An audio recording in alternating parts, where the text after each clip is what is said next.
Hello and welcome to another reading log video. If you're new here, hi, welcome to my channel. I hope you enjoy your time here.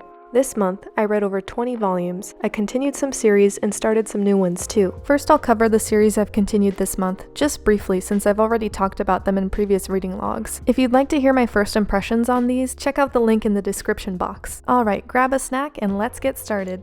I am never disappointed with this series. What Did You Eat Yesterday is my current favorite and it just keeps getting better. I read volumes 5 through 8 and we just keep getting more delicious recipes, cutesy moments, character development, and more joys of simple day-to-day life, like produce being on sale, learning a new dish, and enjoying funny banter with your partner. I'm a sucker for good character development and this series just gets it right. At the start of this series, Shiro seems like he's not very romantic, but we learn that he's just trying to figure out how to share those emotions that do exist inside of him out towards his partner. And I just love seeing that development. I'm so tempted to just buy the rest of the volumes in this series so I can be up to date, but we'll see. I read volume 2 of The Summer Hikaru Died. You've probably already heard of this series, but in case you haven't, it's a horror BL manga that follows Yoshiki, a student who is dealing with the grief of losing his friend Hikaru. The only thing is that he suffers alone, because to everyone else, Hikaru is not dead. Hikaru was replaced by something that looks and sounds just like him. But what is he exactly? That's the mystery. The art is very impressive in this series, and the creepy atmosphere is spot on. This second volume adds more mystery to the series, and I just want to know what happens. I read volumes 7 through 11 of Witch Hat Atelier, and I loved my experience reading this manga. This manga is seriously such a treat. The writing is amazing, the art is spectacular. In these volumes, they delve into the morality behind magic. There's regular magic that's fair use for witches, and then there's forbidden magic, which is banned. And the students grapple with the difficulty of sometimes needing to use forbidden magic to help someone but not being able to. I am now up to date with this series, and the last volume, volume 11, ended on a cliffhanger, so I am just hoping that volume 12 comes real soon. I read the newest volume, volume 3 of She Loves to Cook and She Loves to Eat. I love this series so much. This volume is the best one so far. There are more characters, more delicious dishes, more sweet moments, and more queer empowerment. It's such a beautiful series that revolves around cooking, women loving women, and acceptance of others' eating habits. Now to just patiently wait for the next one in the series. This series is so fluffy and cute. I thoroughly enjoyed volumes 2 and 3 of the Savior's Book Cafe story In Another World. I won't say too much as to what happens, but the story just got more interesting and the cuteness is only getting more infectious in this series. This manga is my first ever isekai series and it definitely won't be my last. This story follows our protagonist, Tsukina, who is in her 30s and gets sent to another world to be their savior. She gets many wishes granted in return, one being a book cafe. There she meets a handsome knight who she starts to fall for, and he starts to fall for her too. I read volume 5 of Shonen Note Boy Soprano and I absolutely loved it, just like I loved all the previous volumes. This series is about a boy soprano who loves to sing but faces challenges when it comes to his identity and the inevitability of losing his soprano voice to puberty. The art continues to blow me away and the story is only getting better. I can't say much about Daemons of the Shadow Realm without spoiling it, so I'm just gonna avoid that. Just know that this volume was just as good as the first one, and there's already so much going on. Lots of great characters, mysteries, demons, and a big adventure awaiting our two main characters, Yuru and Asa. This is a stellar action series from the same mangaka that brought us Full Metal Alchemist.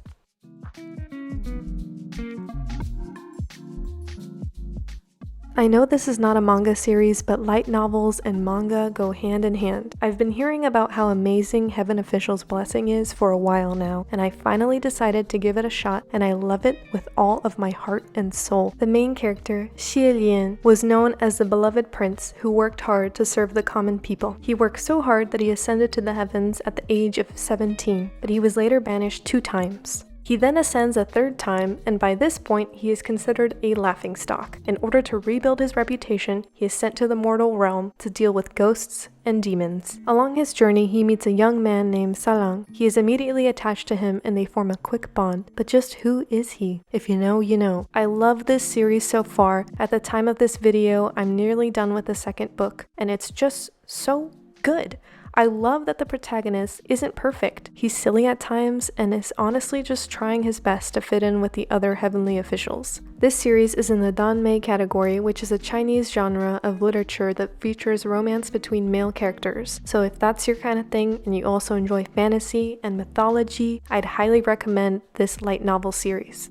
Lately, I've been craving series from the early 2000s. I was looking through a list of Clamp series and was intrigued by XXXholic. This is a magical manga about fate, witches, spirits, ghosts, and just plain goofiness. Basically, it's my kind of read. This series is about our protagonist, Kimihiro, who can see spirits. He is haunted and disturbed by this supernatural power, and he wishes for it to go away. By chance, he bumps into a witch's shop who grants wishes. He tries to leave, but can't as the witch Yuko tells him that there must be a reason why he stumbled into this shop. She can sense a wish within him, his wish to no longer see spirits. She tells him that she can grant his wish in exchange for work. However, he will have to work until the cost for that wish is reached. Then his ability to see spirits will be no more. He is reluctant to get into this contract, but before he knows it, the contract is already in motion. As a result, he becomes the chore boy, making meals, cleaning, and assisting Yuko with her clients. It all happens so fast, and he is not shy to complain and to be a grump about his end of the bargain. From then on, the series follows Kimihiro as he works day in and day out for Yuko. I really like this series so far because it's a fun read that's easy to sink into. It has a Saturday morning cartoons type of feel to it. This series also has beautiful art that has an entire vibe of its own. It's just magical and ethereal. That's the best way to put it. So I would recommend this series if you're into supernatural stuff. I've gone back and forth on whether or not I want to read Blue Lock, but one day I noticed that there was a sale and it was going digitally for only 99 cents, so I jumped on it. I haven't read any sports manga, and it's a genre that I really want to get into, but I'm not sure if Blue Lock is the best path for me into that genre. In case you haven't heard of this series, here's a short summary. Japan loses the World Cup over and over, so the Japan Football Association decided to do something drastic. They hire a pro coach to enforce his controversial Blue Lock program. It's a strict training regimen that essentially holds hostage several young and talented football players, all to train what they hope will be the world's greatest striker. Basically, this manga is very anti-teamwork when it comes to football. I can see why some would enjoy this manga because it's fast-paced, packed with drama, and the art is good, but I couldn't really get into it. I know I'd probably have a better time if I just let go of my own ideas of what's realistic and just accept Blue Lock for the way it is. I might try reading more of this series later, but for now, I think I want to find a different path into sports manga. So let me know in the comments if you have any recommendations for me. I read volume 1 of Nabari no O, and it's no surprise that I really enjoyed it because I love this mangaka's work. I'm a sucker for apathetic characters that get thrown into serious situations. I know that's not everyone's cup of tea, but I eat that stuff up. Our protagonist, Miharu, has a special power that several ninja clans are after. Miharu reluctantly teams up with 2 members of the school's ninja club in order to keep himself safe. He doesn't take the whole situation too seriously at first, but after his life is threatened time and time again, he decides to learn some ninja skills in order to protect himself. Nabari no O is currently out of print and not available for purchase digitally, so it'll be a slow crawl to get all of the volumes and read them, but I feel that it's worth it. Turns out my online friend is my real life boss is a sweet and wholesome BL. I'd say it's my favorite one-shot I've read in a while. As you can assume from the title, the main characters both work at the same company, one being the rude boss and the other being the disgruntled employee. I was concerned that this one-shot would present/glorify an unhealthy relationship due to the work dynamic, but instead I was surprised by how respectful the relationship was presented. The 2 main characters play an online game together nearly every day and enjoy their company online. They soon decide they should meet up in person. They figure that since they get along online, the same should be for in person. Imagine their surprise when they find out that they already know each other. I really enjoyed this story and found it to be hilarious. If you're looking for a one-shot and enjoy BL and workplace relationships, this would be a great read for you. I fell for it. I fell for a pretty cover that alludes to BL and a certain medicinal plant, which by the way, never even shows up once in this series, but I digress. Legal Drug is a stylish, feverish, and disjointed paranormal story with undertones of BL, which at times can be a little bit uncomfortable. If you know, you know. I'll start by saying that this story had a lot of potential. It really could have been great, and I'm sad it wasn't. This series very much feels like a first draft. It feels like there are entire pieces of the story missing, which sucks because the characters were growing on me, and they were never given the proper opportunity to shine. Kazahaya is rescued after collapsing in the snow by Rikuo, who takes him to the green drugstore where he works. Kazahaya is given a job and accommodations there at the drugstore by the owner Kake. Kazahaya and Rikuo have a frenemies-like relationship. They both have supernatural powers, which they use when doing odd jobs for Kake. These odd jobs are hardly explained and seem to be very random. There are some mysteries that unfold later, which I don't want to get into detail to avoid spoilers,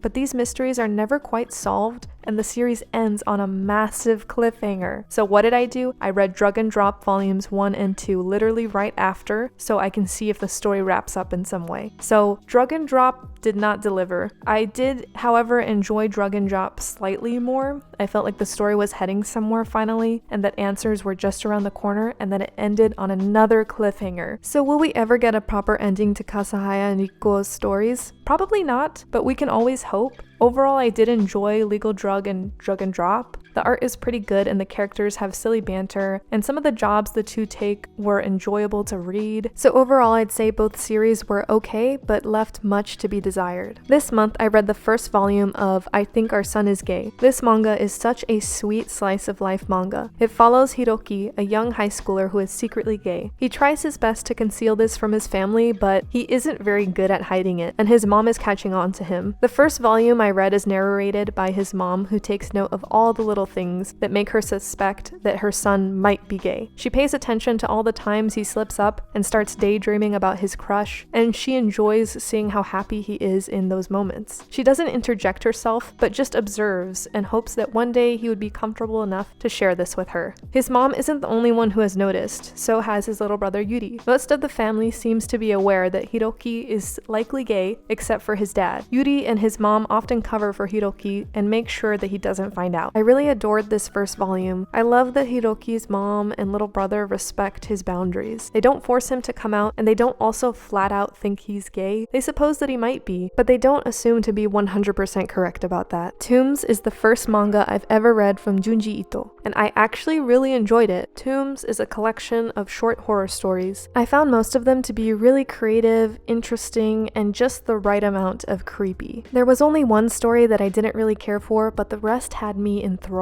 My favorites were Tombs, Clubhouse, and The Strange Tale of the Tunnel. The art in this collection is so good. The shading and etching done on the more detailed panels left me mesmerized. Also, as a side note, I was reading Tomi, but I had to put it down because it actually made me nauseous, which has never happened to me before, so if you want to read Junji Ito but don't really want to be mortified, I think Tombs is a great place to start. This month I also read Rohan at the Louvre. This is a short story that begins before Rohan Kishibe becomes a famous mangaka. He spends time drafting his first manga and meets a woman who inspires him to draw more femininely. She enjoys his artwork and tells him about a mysterious cursed painting at the Louvre. So of course Rohan travels to Paris to see this painting in person, and weird stuff starts to happen. This was a great spooky short manga for October. I was looking for some more horror manga to read, and I found out that Other Side Picnic is not only in the horror genre, but also the GL genre, so I was excited to check it out. It didn't blow me away, but that's mostly because it felt very heavy in terms of information. There were multiple times where I had to flip back and reread to understand what I just read, but sometimes that's typical of first volumes since they're trying to set up the world that you're gonna dive into. Other Side Picnic is about this mysterious place called Other Side. It's a vast space that is filled with monsters and traps that affect trespassers psychologically. One of the main characters, Sorawo, finds the other side to be particularly peaceful, since it's a silent place where she seems to be the only one. That is until she's attacked by a mysterious monster and saved by a stranger. That stranger is Toriko. Once Toriko gets rid of the monster, she notices that it leaves behind a mysterious stone. She finds that this stone goes for a hefty price and strikes a deal with Sorawo. The deal deal is that they would visit the other side together to continue hunting these monsters, collect the valuables, sell them, and split the profits they make. Sorao doesn't have any friends and doesn't mind spending time with Toriko, so she agrees. There is more to the plot, but I'm keeping it minimal to avoid spoilers. In terms of this manga being scary, I'd say it's more on the creepy side and not that scary, at least not yet. I'm assuming that there is a romance in this series, but volume 1 doesn't really touch on that. There are some moments where the characters seem to like each other more than friends, but it's subtle. My main criticism is that the first volume tries to throw so much at you all at once. They spend a lot of time getting into the internet lore about the other side, which is enjoyable at times because it reminds me of being in junior high and talking about creepypasta stories with friends. I just wish they paced out the information a little better, but altogether I'd say this series has the potential to be really good, so I'm gonna continue reading it. And that's all I read for the month of October. If you made it all the way to the end of the video, thank you so much. Consider subscribing if you're interested in manga related content. If you have any video ideas or manga recommendations, leave them in the comments. I love hearing from you guys, and I'll see you in the next one. Bye bye.